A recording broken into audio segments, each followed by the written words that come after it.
لیکن اللہ کے سامنے کسی کو لانا ممکن نہیں ہے. جس کی اللہ پر چلے,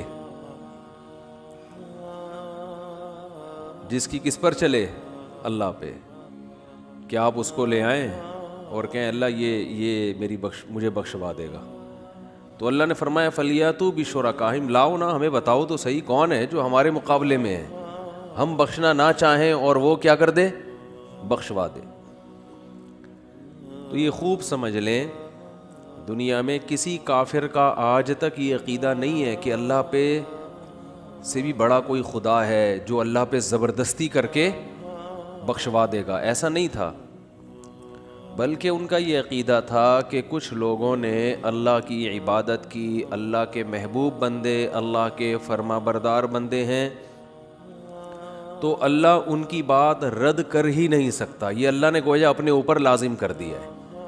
اب اللہ پابند ہے کہ وہ لازمی ان کی بات سن کر سفارش کرے گا. اس کو اصطلاح میں کہتے ہیں شفاعت قہریہ, زبردستی والی شفاعت, کہ بس اللہ ان کی بات کبھی بھی ٹال نہیں سکتا.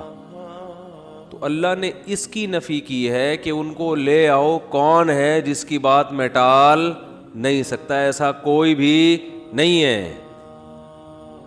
سمجھتے ہو کہ نہیں سمجھتے؟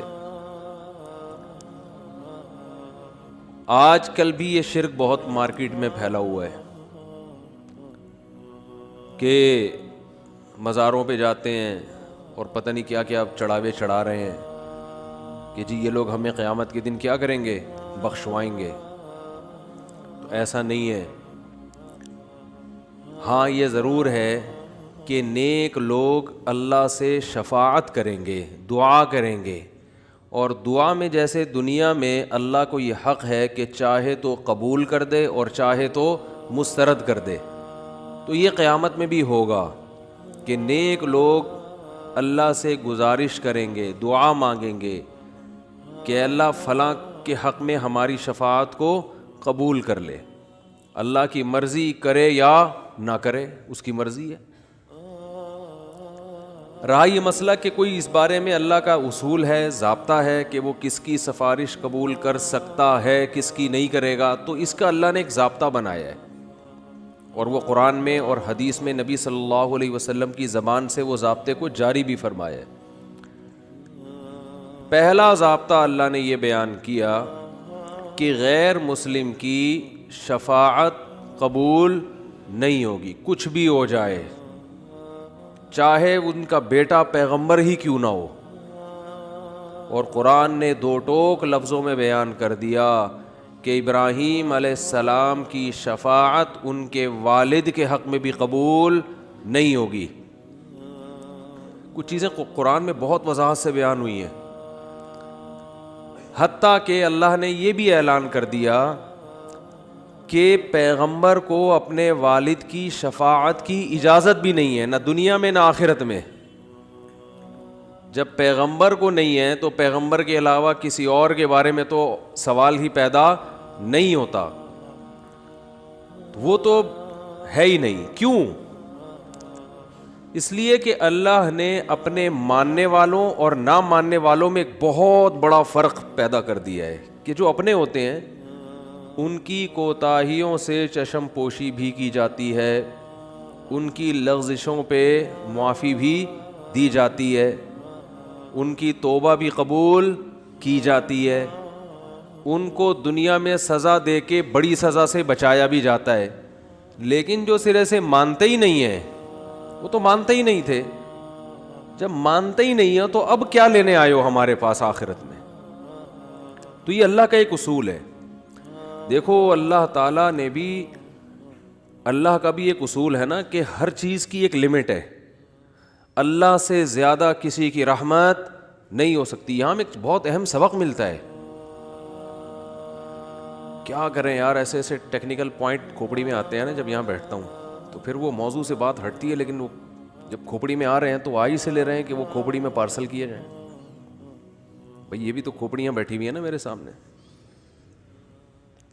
دیکھو اس سے کیا پتہ چلتا ہے, اللہ سے بڑی رحمت کسی کی ہو سکتی ہے؟ ناممکن ہے. وہ اپنے بندوں سے اپنی مخلوق سے ماں سے بھی 100 گنا زیادہ محبت کرتا ہے جیسے ماں بچوں سے کرتی ہے. لیکن اللہ نے بھی اپنی رحمت کی ایک باؤنڈری کھینچ دی ہے بھائی, اس سے آگے نہیں. کتنی بڑی رحمت بھائی, 100 بار توبہ کرو, 100 بار گناہ کرو تو 100ویں بار بھی توبہ کرو گے قبول کروں گا میں. موت سے پہلے پہلے توبہ کا دروازہ کھول دیا. تانا بھی نہیں دے گا کہ ابے 99 دفعہ تو نے توبہ توڑی ہے, ابھی پھر تجھے شرم نہیں آتی توبہ کرتے ہوئے.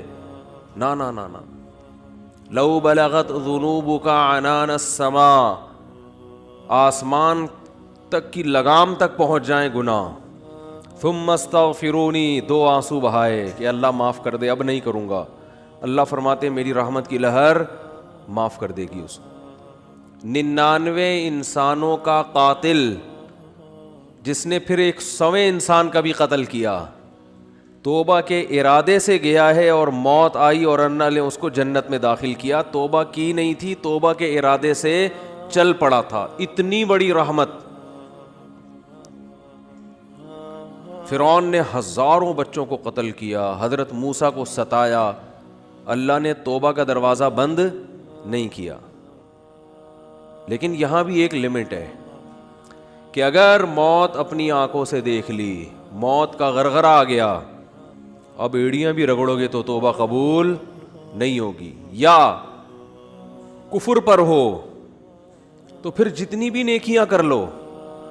اللہ کے ساتھ شریک کرتے تھے کسی کو, پیغمبروں پر, اللہ کے پیغمبروں کا انکار کرتے تھے جبکہ پیغمبروں کے برحق ہونے کی دلیل بھی پہنچی تمہارے پاس. ایک شخص ہے نا جس کو پیغمبروں کا پتہ ہی نہیں ہے, وہ تو معذور ہے, دلیل بھی پہنچی, اس کے باوجود ان کا انکار کیا. تو بھائی پھر کچھ بھی نیکی, کتنی بھی نیکیاں کر لو, آخرت میں اللہ کے ہاں اس کا کوئی اجر نہیں ہے اور اللہ کو ایسے لوگوں پہ ترس نہیں آئے گا. تو ایک لمٹ ہو گئی نا رحمت کی, بھئی یہاں تک ہے, اس سے آگے نہیں ہے.